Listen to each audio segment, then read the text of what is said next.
इस वीडियो में हम रेल ट्रैक्स के अंदर जितने डिफेक्ट्स वगैरह होते हैं उन सबको स्टडी करेंगे। तो सबसे पहला जो डिफेक्ट आता है वो होता है रेल हेड वियर। तो होता ये है कि जैसे ये आपकी रेल्स है, रेल एक, और उसके ऊपर ये व्हील है, ये फ्लैंज उस व्हील का। तो जब कर्व आता है, जब कर्व नहीं आता है तब तो कोई मसला नहीं होता क्योंकि वो रेल से इस तरह से टकरा नहीं रहा होता। लेकिन जब कर्व आता है तो उस जगह यहाँ पे बहुत ज़्यादा फोर्स क्रिएट होती है। जब कर्व नहीं होता तो सिर्फ ये ऊपर वाला पोर्शन होता है जो इसको नीचे प्रेस कर रहा होता है, तो वो इतना खतरनाक नहीं होता है। जब ये फ्लैंज जब इससे टकराता है तो ये जो पोर्शन है, यहाँ फोर्सेस ज़्यादा क्रिएट होती हैं जो कि ज़्यादा इंपॉर्टेंट है हमारे लिए। तो वो कर्व पे ही होती है। जब फ्लैंज टकराता है, उस जगह कर्व होता है तभी वो फ्लैंज इस तरफ आता है और टकराता है। अदरवाइज जब कर्व नहीं हो, स्ट्रेट सेक्शन हो, तो वहाँ ये फ्लैंज नहीं टच हो रहा होता। और ये फ्लैंज की ही आवाज़ होती है जब ट्रेन टर्न कर रही होती है तो हमें जो आती है आवाज़। तो होता ये है कि अभी जो ये पोजीशन बनी हुई है इसका मतलब ये है कि ये ट्रेन ऐसे जा रही है और लेफ्ट सॉरी राइट पे मुड़ना है इसको, तो ये लेफ्ट पे टच हो रहा है। ऐसे फोर्स क्रिएट हो रही है सेंट्रीफ्यूगल फोर्स की वजह से, ये इधर फोर्स क्रिएट कर रहा है। इसी तरह अगर ये दूसरी तरफ हो तो ये ट्रेन जो है इसके अंदर लेफ्ट पे जा रही होगी और ये राइट पे फ्लैंज इसके टच हुआ है। तो ये जब फ्लैंज टच होता है तो ये इस तरह का फिर जो है ये आस्ता आस्ता आस्ता आस्ता ये शेप बन जाती है रेल्स की। ये आप देख रहे हैं कि कैसा वो इंक्लाइंड सरफेस, अगर आप पिछली वाली इमेज देखें तो ये सेम ऐसे ही सरफेस बनी हुई है इस तरीके से कर्व में इस जगह पे। ये दोनों रेल्स अलग अलग हैं, ये लेफ्ट वाली रेल है और ये राइट वाली रेल है। तो ये वाली राइट वाली रेल तब इस तरह से कर्व बनेगी जब कोई चीज़ कर्व लेफ्ट हो रहा हो, और इस तरीके की पोजीशन तब बनती है जब आपकी ट्रेन राइट मूव हो रही हो। तो राइट मूव होती है तो फ्लैंज इस पर लेफ्ट लेयर पे टकराता है, और अगर ट्रेन जो है वो लेफ्ट मूव हो रही होगी तो फ्लैंज राइट पे टकराएगा। तो इस तरीके से जगह बन जाती है। तो ये थ्रू आउट द ट्रैक ऐसी पोजीशन नहीं होती रेल की, ये तब होती है जब स्ट्रेट से आप कर्व पे मुड़ रहे हो। स्ट्रेट सेक्शन से अगर आप कर्व पे एकदम मुड़ रहे हो तो ये पोजीशन, ये जब रेल टकराती है उससे फ्लैंज से, तो ये इस तरीके से बन जाती है। तो ट्रांजिशन अगर आप कर्व दे दो तो थोड़ा सा इफेक्ट रिड्यूस हो जाता है, लेकिन फिर भी इधर ये वेयर क्रिएट होता है। तो अगर यहाँ ये अगर स्ट्रेट सेक्शन में रेल्स पड़ी होती तो ये होमोजेन, ये मतलब या ये समझ लो कि जब ये न्यू रेल थी तो ये होमोजेनस ऐसे बिल्कुल सिमेट्रिकल था, जैसे इस तरफ है ना, ये रेल सिमेट्रिकल थी यूं करके। लेकिन ये घिस घिस के साइड वियर आके ये इस तरीके से हो गई वियर। तो इसमें हमारे दो वियर्स आते हैं रेल हेड के अंदर। एक होता है 45 डिग्री का, जो ये इंक्लाइंड वियर होता है, और एक होता है लैटरल वियर जो कि इस तरीके से इस पूरे पोर्शन को घिसा देता है। तो ये दो तरह के वियर आते हैं। लैटरल वियर कम होता है दिखने में, कम मतलब इसके ये बहुत कम जगहों पे होता है। 45 डिग्री वाला वियर जो कि इंक्लाइंड वियर है, ये आपको ज़्यादा दिखने में आएगा। और ये जो 45 डिग्री का वेयर जहाँ जहाँ पे ख़त्म हो रहा होता है, वो जगह टॉप से इस जगह तक का जो डिस्टेंस है वो 14 मिलीमीटर होता है। यानी यहाँ से इस जगह तक 14 मिलीमीटर होता है। तभी आपको अगर चैप्टर 2 के अंदर याद हो, जब हम डिज़ाइन ड्राइंग्स पढ़ रहे थे, उसमें हमने कहा था कि जो प्रोफाइल होती है उसको हम रेल्स का टॉप लेवल से नहीं देखते, टॉप से 14 मिलीमीटर नीचे से देखते हैं। क्योंकि हमें ये होता है कि वो जब न्यू होती है तो चलो सही है, लेकिन आस्ता-आस्ता जैसे वक़्त गुज़रता है तो वो घिस-घिस के वो 14 मिलीमीटर तक घिस जाती है। तो हम कन्वेंशनल पॉइंट ऑफ व्यू से उसको 14 मिलीमीटर ही ले रहे होते हैं, जैसे ये दिख रहा है 14 मिलीमीटर। तो इस तरह का जो वेयर आता है वो आपका तब आता है जब आप स्ट्रेट पोर्शन से कर्व की तरफ मुड़ रहे हो, तो वो एकदम फ्लैंज जब टकराता है तो ये वेयर क्रिएट करता है। ये 45 डिग्री का वेयर, और एक ये जो है ये लेटरल वेयर है। ये कम, लेटरल वेयर कम दिखने में आता है, 45 डिग्री का वेयर आपका ज़्यादा दिखने में आता है। ये तब आता है जब बहुत छोटा सा कर्व हो, आप जा रहे हो और एकदम छोटा सा कर्व हो और एकदम जो है टकराए, तो उससे लेटरल वियर के चांसेस है। बड़ा कर्व होता है जिसका रेडियस थोड़ा बड़ा हो, तो वो 45 डिग्री का वियर आता है। और हमारे ट्रेन्स में वो बड़े ही कर्व देते हैं, अच्छे खासे बड़े कर्व देते हैं, तो यही ज़्यादा एक्सपेक्टेड होता है। छोटे कर्व कम होते हैं तो ये इसका इफेक्ट ये कम नज़र आता है। दूसरा हमारा जो वेयर है वो है मतलब जो डिफेक्ट है वो ट्रैक गॉज डिफेक्ट कहलाता है। हमारा हमने पिछले चैप्टर्स में भी 2 में भी चैप्टर 1 में भी गॉज के बारे में पढ़ा था कि गॉज होता है 2 रेल्स के दरमियान जो डिस्टेंस है उसको गॉज कहते हैं। तो गॉज इम्पोर्टेंट होता है हमारा क्योंकि गॉज के हिसाब से ही ट्रेन उसके ऊपर आती है। छोटा गॉज होगा तो उसपे छोटी गॉज वाली ट्रेन आएगी, बड़ा गॉज होगा तो बड़ी गॉज की ट्रेन आएगी। गॉज के अगर गॉज आपका 1.435 मीटर का है तो उस पे 1.5 मीटर की ट्रेन नहीं चल सकती, उस पे 1.435 मिलीमीटर ही की ट्रेन चलेगी। तो ये इंपॉर्टेंट इस पॉइंट ऑफ व्यू से बहुत इंपॉर्टेंट है गॉज। तो इस डिफेक्ट में ये होता है कि हमारा गॉज मेंटेन नहीं रह पाता। अच्छा, अगर आप वापस मैं थोड़ा सा रिवाइज करवा दूं कि गॉज का डिस्टेंस जो है, अगर आपको फॉर एग्जांपल ये 2 रेल्स हैं, इन 2 रेल्स में से किस फासले को आप गॉज कहोगे? मतलब इस जगह से इस जगह को गॉज कहोगे या इस पॉइंट से इस पॉइंट को गॉज कहोगे? 2 रेल्स है, फॉर एग्जांपल ये लेफ्ट रेल है, राइट रेल है, तो यहाँ से लेके यहाँ तक होगा टॉप से इधर का टॉप का होता है। अगर आप देखो तो सब जगह जो है ये डिस्टेंस अलग है, यहाँ से यहाँ तक डिस्टेंस अलग है, इस जगह से डिस्टेंस अलग है, ये सबसे ज्यादा डिस्टेंस है रेल्स हैं दोनों रेल्स के दरमियान डिस्टेंस, ये बहुत कम डिस्टेंस है। तो गॉज जो मेजर किया जाता है वो 14 मिलीमीटर टॉप से, यानी इस जगह से इस जगह तक का डिस्टेंस को गॉज कहते हैं। क्योंकि आपकी रेल्स होमोजेनियस नहीं है ना, मतलब इसकी शेप अलग अलग है हर जगह से, तो आपको फिर एक जगह फिक्स करनी होगी, आपको मेजर कहाँ से करना है, यहाँ से करना है या नीचे से करना है। तो गॉज जो 1435 मिलीमीटर के जो होते हैं वो 14 मिलीमीटर टॉप से 14 मिलीमीटर नीचे से नापते हैं हम लोग, इस जगह से ये गॉज मेजर किया जाता है। तो होता ये है कि ये गॉज हमारा चेंज हो जाता है कि ये दो रेल्स है, इन दोनों रेल्स में डिफेक्ट आया, ये दोनों अपनी अपनी जगह से हिल गई, लेकिन ये कम हिली है, ये ज्यादा हिल गई।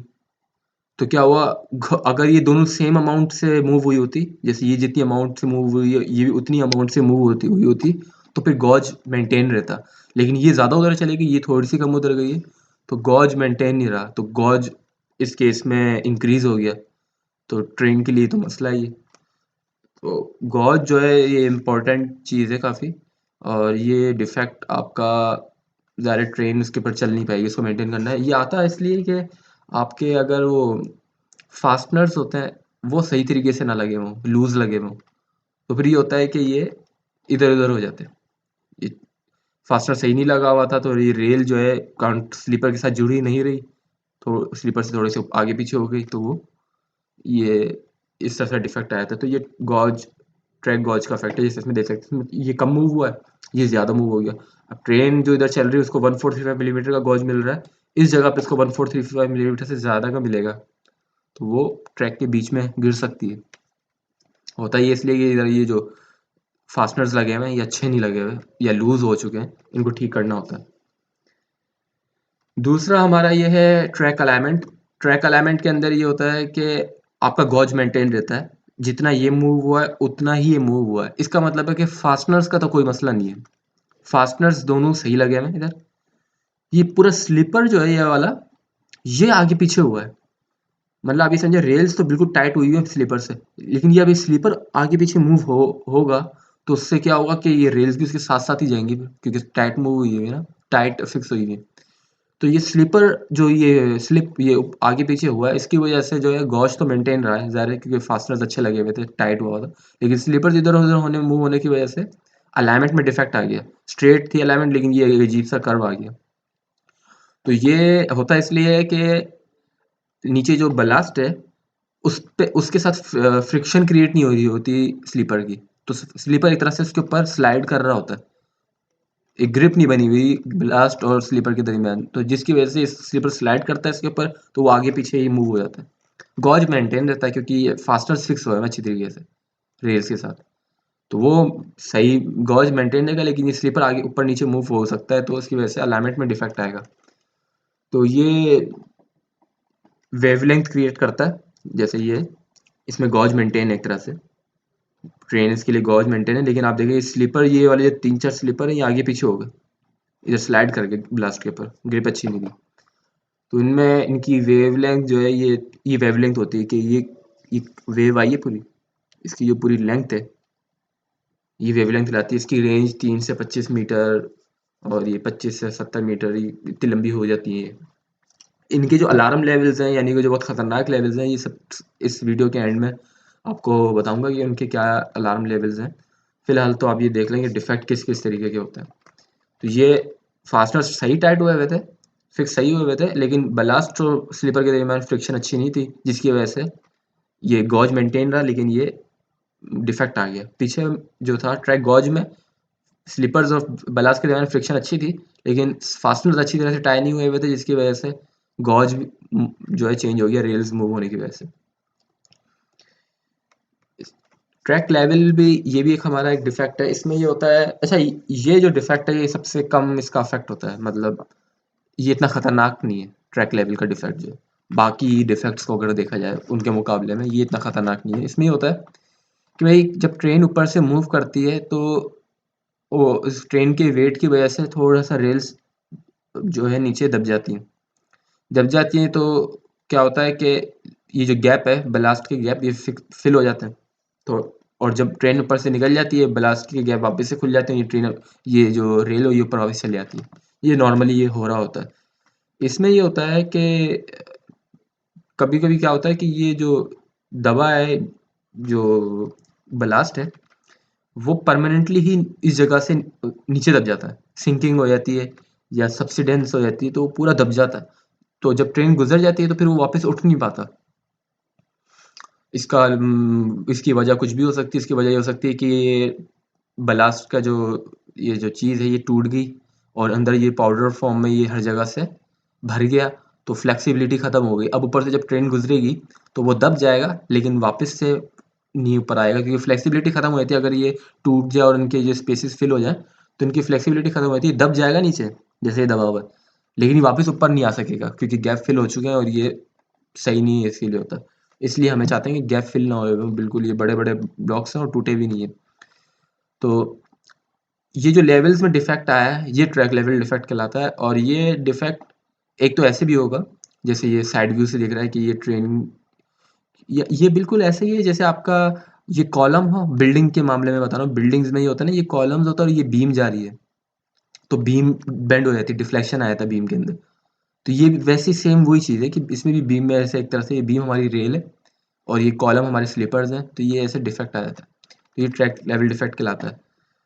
लेकिन ये सिर्फ इस डायरेक्शन में नहीं होता। अगर आप इसको दूसरे व्यू में देखो जहाँ से ट्रेन ऐसे मूव कर रही है, अगर नीचे वाली पिक्चर में देखें तो ये लेटरल भी इसमें डिफेक्ट आया हुआ होता है। ये स्लोप क्रिएट हो जाता है इस तरीके से।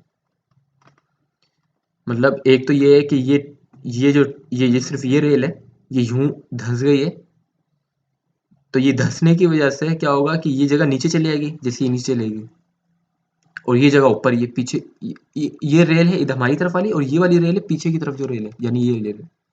ये जो ब्लैक रेल जो दिख रही है ये वाली रेल है और जो रेड रेल जो धंसी है वो ये वाली रेल है।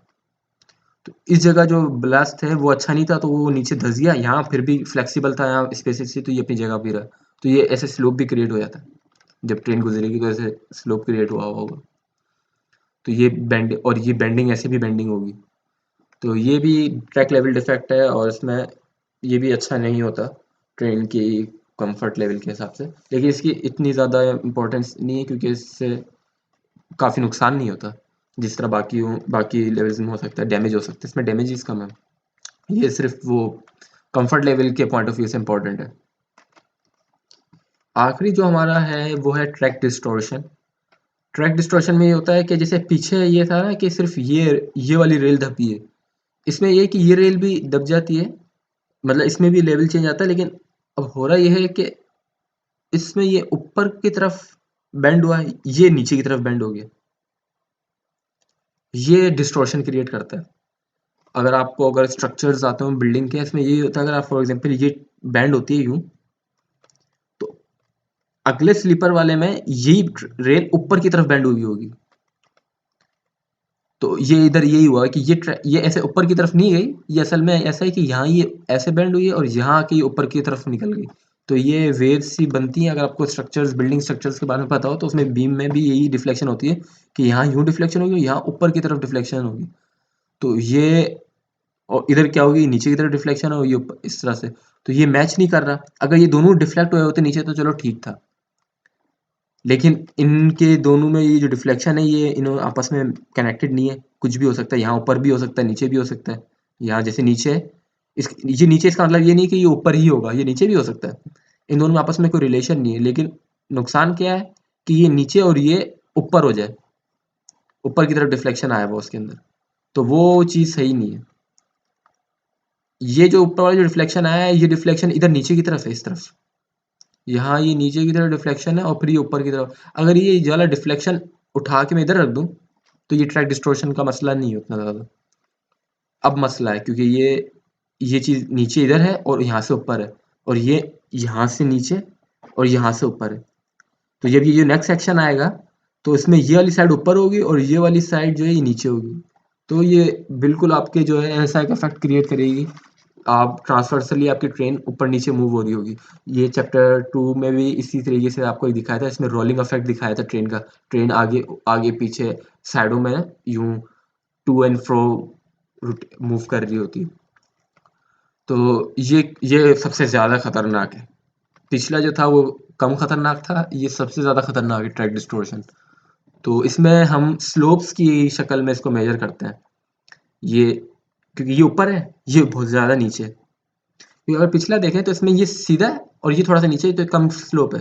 अगर मैं इसको बोलूँ कि ये ऊपर चले जाए तो स्लोप और ज़्यादा आ जाएगा। तो ये बहुत ज़्यादा खतरनाक है। और ये स्लोप ऐसा नहीं कि सिर्फ एक तरफ, ये थोड़ा सा आगे जाएंगे तो ये ऊपर हो जाएगा और ये जगह नीचे हो जाएगी। तो आपकी ट्रेन ऐसे झूल रही होगी, तो वो बहुत ज़्यादा खतरनाक है। और ये जो डिफेक्ट है इसको हम पर 1000 रेट में स्लोप में कम मेजर करते हैं। मतलब यहाँ से यहाँ तक का जो स्लोप है उसमें मेजर करते हैं हम लोग। तो ये सबसे ज़्यादा खतरनाक जो है डिफेक्ट है।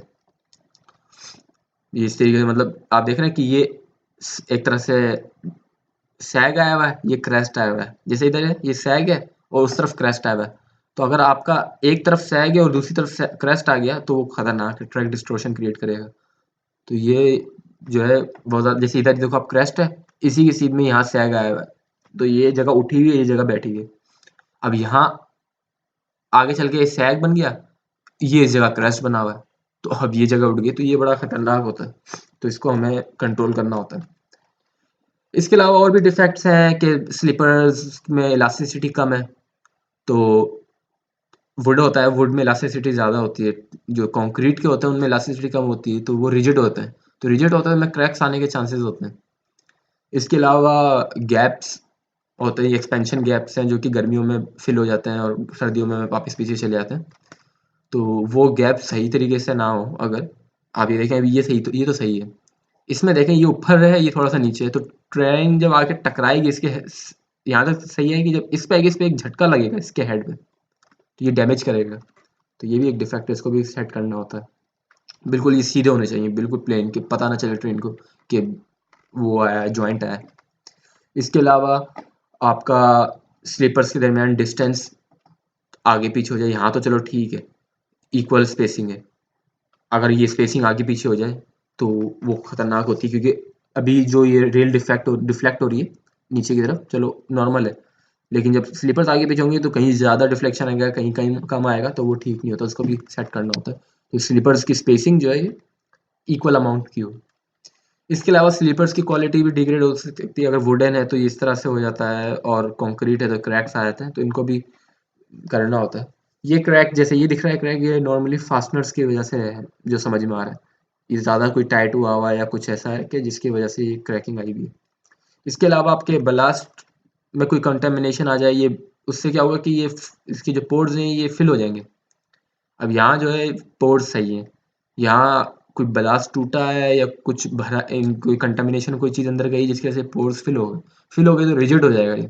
अब जब ट्रेन ऊपर से गुजरेगी तो ये दब जाएगा, वापस उठ नहीं सकेगा, फ्लेक्सिबिलिटी खत्म हो गई ना, तो वो ट्रैक लेवल में डिफेक्ट आ जाएगा।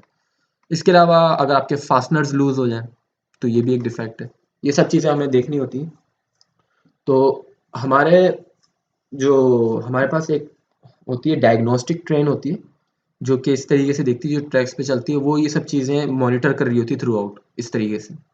तो हमारे कुछ क्वालिटी लेवल्स हैं, first quality levels, second quality level. तो सबसे पहला जो है वो टारगेट लेवल होता है, वैल्यू होती है ब्लू कलर में, जो नॉमिनल वैल्यू जिसे कहते हैं। ये होती है जब आपकी ट्रैक न्यू हो या जब आपका ट्रैक आपने रिपेयर नया नया करवाया हो, तो वापस से ठीक हो गया हो, तो ये ऐसा होता है, इस जगह पे होता है। तो फर्स्ट क्वालिटी लेवल ये है एक तरह से, अगर उसको समझना जाए तो। उसमें मतलब आपको इतनी ज़्यादा उसकी ज़रूरत नहीं है, इम्प्रूवमेंट की, इसको आपको इतनी ज़रूरत नहीं है कि आप उसमें कुछ इम्प्रूवमेंट करो, तो उसको चलने दो। सेकंड क्वालिटी लेवल में ये होता है कि आपका डिफेक्ट आपको थोड़ा-सा नज़र आने लग जाता है और आप ये कहते हो कि इसको इम्प्रूव करना है और मेंटेनेंस की प्लानिंग स्टार्ट कर देते हो कि भाई कि कुछ दिनों बाद हमें मेंटेनेंस स्टार्ट करनी है। जब आपको थर्ड क्वालिटी लेवल पे पहुँच जाओ, तो फिर आपको फ़ौरन मेंटेनेंस करनी है। थर्ड क्वालिटी लेवल के अंदर आपको फ़ौरन मेंटेनेंस करनी होती है, क्योंकि ज़्यादा देर करोगे तो डैमेज हो जाएगी चीज़। मतलब उस वक़्त ऑपरेशन पॉइंट ऑफ व्यू से आपको कुछ फ़र्क नहीं दिखता। मतलब आपका ऑपरेशन तो सही आपको दिख चल रहा है कि ट्रेन ऊपर से गुज़र रही है, सब चीज़ें सही काम कर रही हैं, ठीक है? और अगर सिग्नल्स हैं तो सिग्नल सही ऑपरेट कर रहा है। लेकिन आपको लग रहा है कि यार इसकी लाइट डिम हो रही है आहिस्ता-आहिस्ता और ये कुछ दिनों बाद पूरी बंद हो जाएगी। तो आपको अर्जेंटली उस वक़्त मेंटेनेंस करनी है, ये थर्ड क्वालिटी पे। सेकंड क्वालिटी में होता है आपको हल्का-सा फ़र्क दिखता है, तो आप बोलते हो यार अब इसकी मेंटेनेंस करनी है, कुछ दिनों बाद इसकी मेंटेनेंस करते हैं। थर्ड क्वालिटी लेवल में होता है कि अब लगता है कि कुछ अभी भी ख बंद हो जाएगी ये। तो उस वक़्त आपको फ़ौरनली इसके लिए अर्जेंट मेंटेनेंस की ज़रूरत पड़ती है। और अलार्म लेवल का होता है इसके अंदर कि काम इसका बिल्कुल ख़राब ही हो चुका है और ऑपरेशन भी, अब आपका ट्रेन भी मूव सही तरीके से नहीं करती सकती। ट्रेन मूव्स मतलब ये खराबी ट्रैक में भी आ सकती है, ये खराबी सिग्नल्स में भी आ सकती है, ये इलेक्ट्रिसिटी में भी आ सकती है, ये किसी भी चीज़ से, सिर्फ ट्रैक से रिलेटेड नहीं है ये क्वालिटी लेवल, इस पूरे रेलवे सिस्टम से रिलेटेड है। तो अलार्म लेवल में मतलब आपका पूरा ही काम खराब हो चुका है। तो ये जो डायग्नोस्टिक ट्रेन है, ये ट्रैक्स से पॉइंट ऑफ व्यू से ये मॉनिटरिंग कर लेती है। ट्रैक्स में हर चीज़ को, ये हर तरह का जो डिफेक्ट हमने अभी पढ़ा है ट्रैक्स से रिलेटेड, वो सब ये डिटेक्ट कर लेगी। सिग्नल्स वगैरह को नहीं कर रही होगी, वो दूसरे तरीके से डिटेक्ट होता है। ये ट्रैक्स के पॉइंट ऑफ व्यू से ये आप इसको यूज़ कर सकते हो। और ये मुसलसल इसके अंदर इस तरह से जो है ना, ये ग्राफ्स बन रहे होते हैं। ये तो ट्रैक में बने हुए हैं, ये ऐसा इमेज जो है उनमें बना हुआ नज़र आ रहा होता है आपको इस डायग्नोस्टिक ट्रेन के अंदर।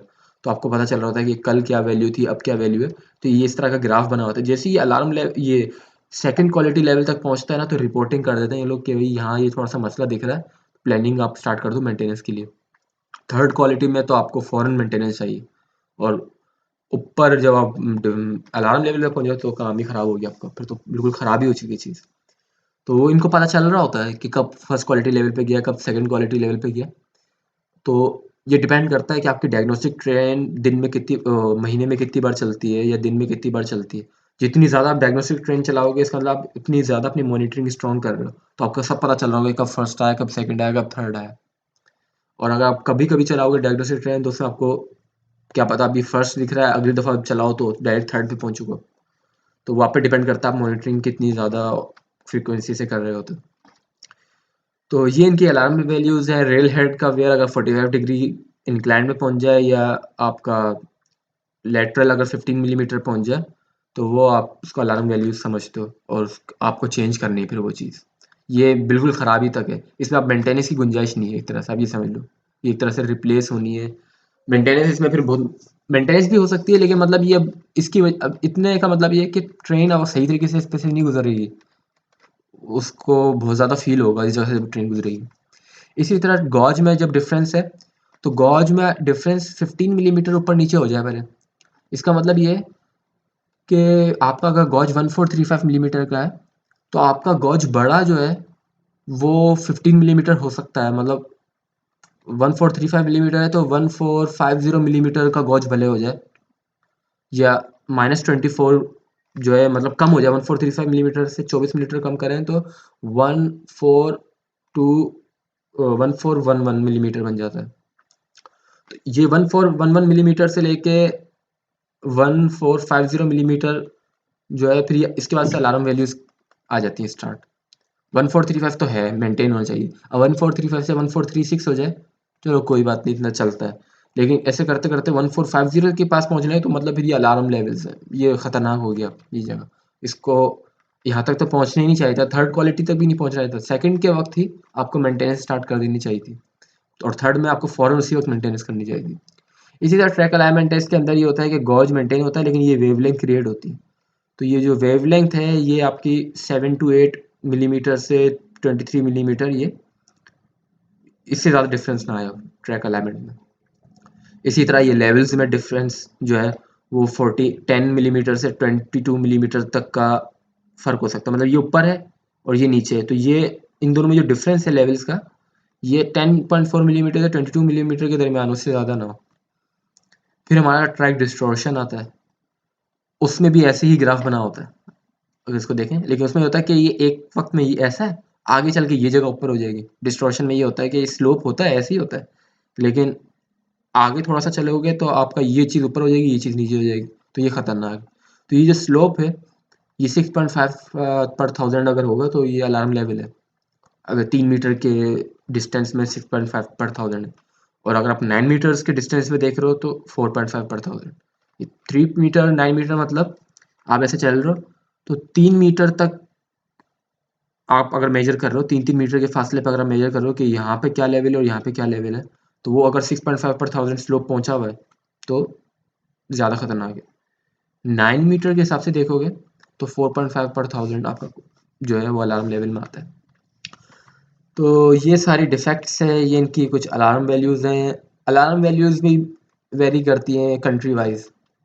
इम्पॉर्टेंट क्या है कि आपको ये पता होना चाहिए कि डिफेक्ट्स किस किस तरीके के डिफेक्ट्स होते हैं, और उन डिफेक्ट्स को हमारे जो है वो किस किस इनकी वजूहात क्या है, किस वजह से ये डिफेक्ट्स आते हैं, ये ज़्यादा इम्पोर्टेंट है चीज़, बजाय ये वैल्यूज़ याद करना। हाँ, कुछ वैल्यूज़ जो इम्पोर्टेंट है जैसे ये वैल्यू याद की जा सकती है, बाकी हर वैल्यू याद ना करें, सिर्फ ये हो कि आपको पता हो कि डिफेक्ट्स क्या क्या हैं और किस किस वजह से वो डिफेक्ट्स आते हैं। तो नेक्स्ट हम ये देखेंगे कि जब हमें ये डिफेक्ट्स दिखना स्टार्ट होते हैं सेकंड क्वालिटी लेवल के अंदर, और हम सोचते हैं हमें मेंटेनेंस करनी है, तो उसकी ऑर्गेनाइजेशन की जाती है, प्लानिंग की जाती है। तो वो उसको किस तरीके से हम प्लानिंग करते हैं, तो वो हम अब नेक्स्ट टॉपिक में इसको पढ़ेंगे।